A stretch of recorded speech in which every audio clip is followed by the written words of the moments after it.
Morning, peace. So I'm back after about feels like a week. I haven't written anything or uploaded any videos. I just got back from vacation.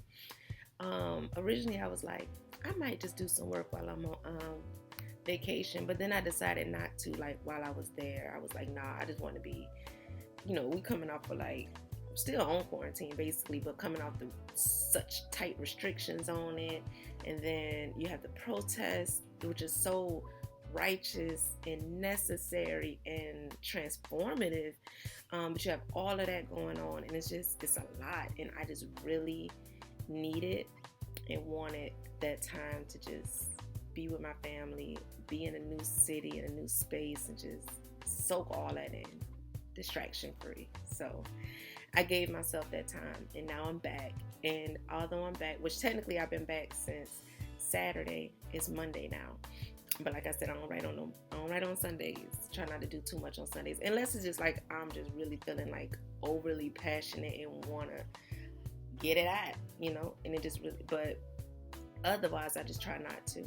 So this morning I woke up and oh yeah, so that's another thing. So I kind of went down a rabbit hole yesterday of Ida B. Wells, who is an investigative journalist, self-publisher, just all around activist, badass woman, who lived in the.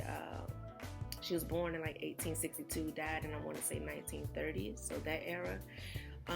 Documenting lynchings and everything, and I'm not gonna get too deep into that, but that's just like a rabbit hole that I've been going down. So reading various articles, because I knew about her, but I didn't know as much about her. So it's just I woke up this morning, I found a video on Amazon Prime. It was really short, like I watched that, and then I was like, Trelawney, you need to write.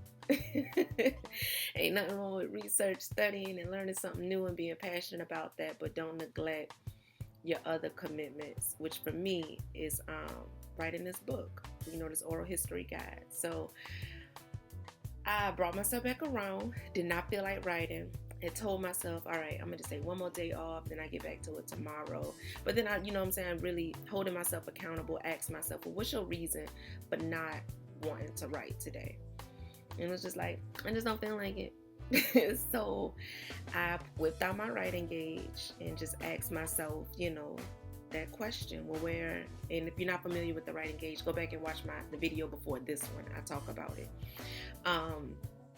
And I deemed myself to be an 8, which was 2 paragraphs. And so I whipped out my computer and I was like, all right, let me just get these 2 paragraphs out of the way real fast because I don't even feel like this today. And 2 things showed up. So one, when I did open up the document to start writing, I realized that I don't know if I finished chapter 2. I couldn't remember, but I also didn't even feel like going through and reading it and seeing if I finished it and if I should pick up where I left off. I didn't feel like that. And sometimes that's the beautiful part about nonfiction, particularly. You can do it with fiction too, but it's a little more tricky, which I'll show you later because I do plan on going back and finishing one of my novels. But with nonfiction, it's a lot more easy to just skip a chapter. So if you ain't feeling passionate about a particular chapter, you don't feel like finishing a chapter, just move on to another one and just write on that. So that was helpful. Another thing that happened, which was a pleasant surprise, was I said an 8, right? For my writing gauge, that was 2 paragraphs. I ended up doing 3 paragraphs. Not a whole lot more, but shit, it's more than what would have happened if I just allowed myself to just not write today. Quick shout out to Rocky, man, down in Houston, H-Town. Right, she ended up hitting me up on Instagram and was like, thank you.